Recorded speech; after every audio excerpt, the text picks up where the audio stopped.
दुनिया में कोई भी व्यक्ति सही या गलत कार्य ऐसे ही नहीं करता, बल्कि इसके पीछे की बहुत लंबी चौड़ी प्रक्रिया होती है। सबसे पहले व्यक्ति के अंदर विचार आता है, वह गलत है या सही। तो सवाल यह है कि वह कैसे आता है।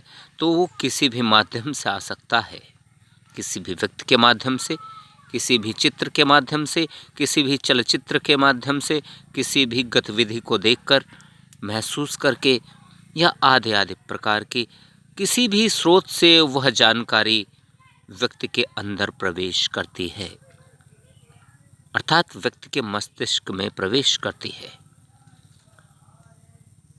उसके बाद उसमें दो रास्ते बनते हैं, यह तो व्यक्ति उसे अस्वीकार कर देता है या स्वीकार कर लेता है। यदि स्वीकार करता है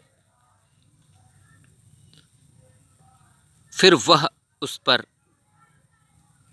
चिंतन कर भी सकता है और नहीं भी कर सकता है, और वह उस कार्य को करने को उतारू हो जाता है।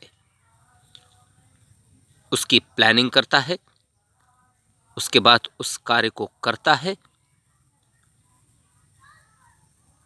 और उसके अंजाम तक पहुंचता है। परिणाम कुछ भी हो, यह उसके कार्य की स्थिति पर निर्भर करता है।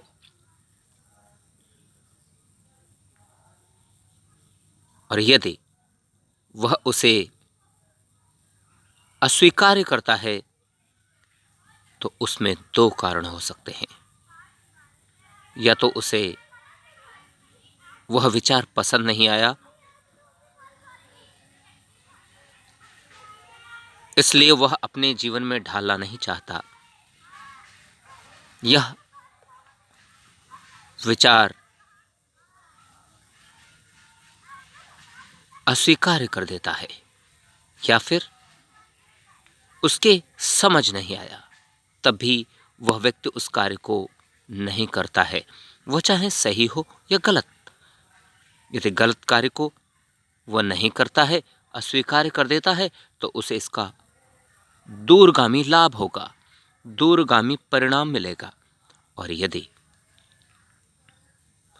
सही हो करके भी वह उसे समझ नहीं पाता या स्वीकार नहीं कर पाता, तो उसको उसका नुकसान होगा, त्वरित या दूरगामी परिणाम दिखेगा। इसलिए तो मैं कहता हूं कि व्यक्ति के अंदर सही और गलत को परखने की क्षमता होनी चाहिए, सामर्थ्य होने चाहिए, खुद का फैसला लेने की हिम्मत और क्षमता होनी चाहिए। यह उसके ज्ञान के संग्रह पर निर्भर करता है। इसलिए दुनिया के प्रत्येक व्यक्ति को ज्ञान का अर्जन करना ही होगा, तभी उसका कल्याण निहित है। अन्यथा इस प्रकार ही दुनिया पाप कर्म में संलिप्त रहेगी और उसके परिणामों को भुगत कर बेचैन, परेशान, दुखी होती रहेगी। यदि हम चाहते हैं कि इन स्थितियों से उबरना, तो हमें ज्ञान की शरण में जाना ही होगा। उस ज्ञान की धारा को बहाने में इसलिए ही तो मैं भी प्रयासरत हूं।